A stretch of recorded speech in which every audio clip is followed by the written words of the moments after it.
Freedom is something that every living thing wants. It is something that is worth fighting for.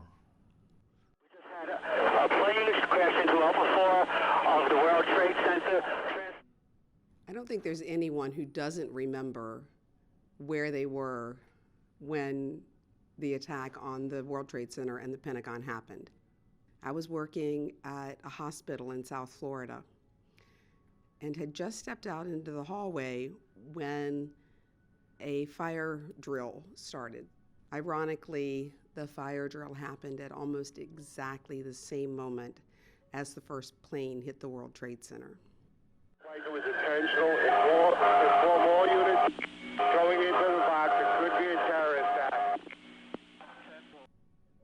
We had an I-beam from the World Trade Center and a piece of rubble from the Pentagon.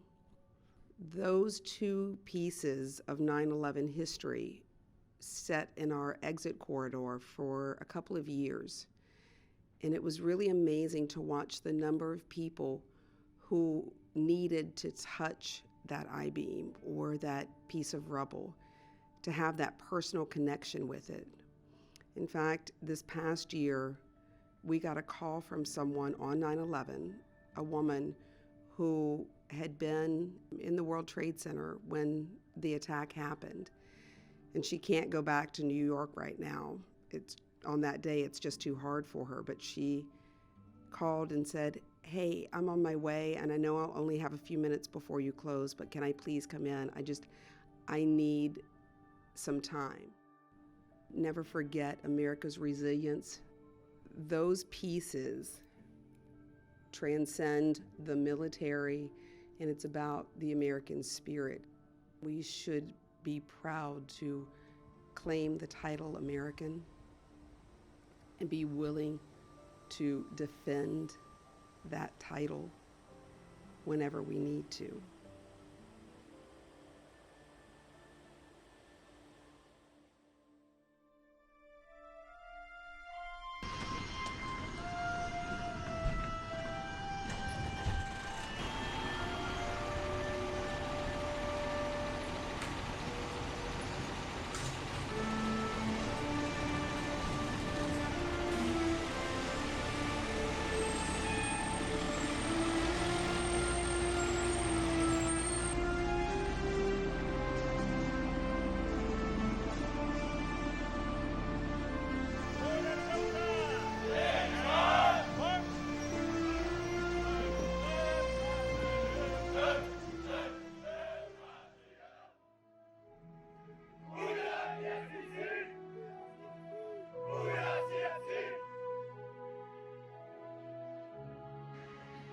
Our generation's responsibility to make sure that they remember so they can carry on this tradition for the rest of American history.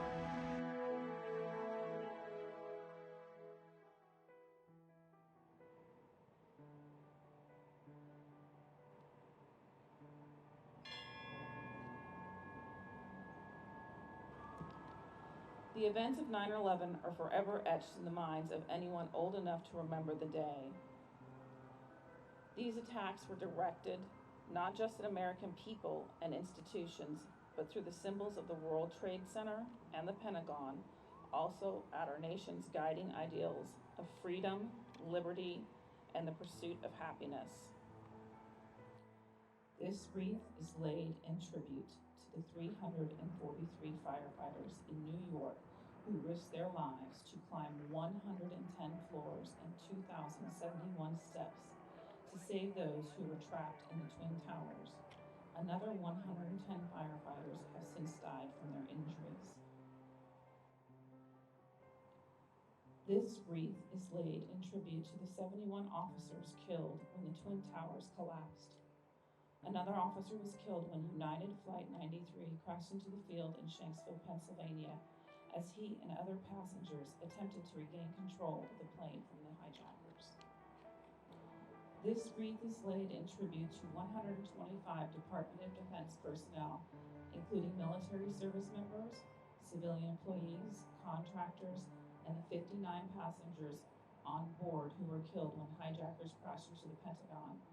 It also honors the 2,349 men and women who sacrificed their lives to answer the call to fight on the front lines in Operation Enduring Freedom that began less than a month after the attacks. More than 20,000 were wounded in action. Since then, more than 4,000 service members lost their lives and 30,000 plus were wounded in action. This wreath is laid in tribute to 3,000 Americans who died on 9/11 and the hundreds of thousands of civilian personnel who have dedicated their lives to the war on terrorism.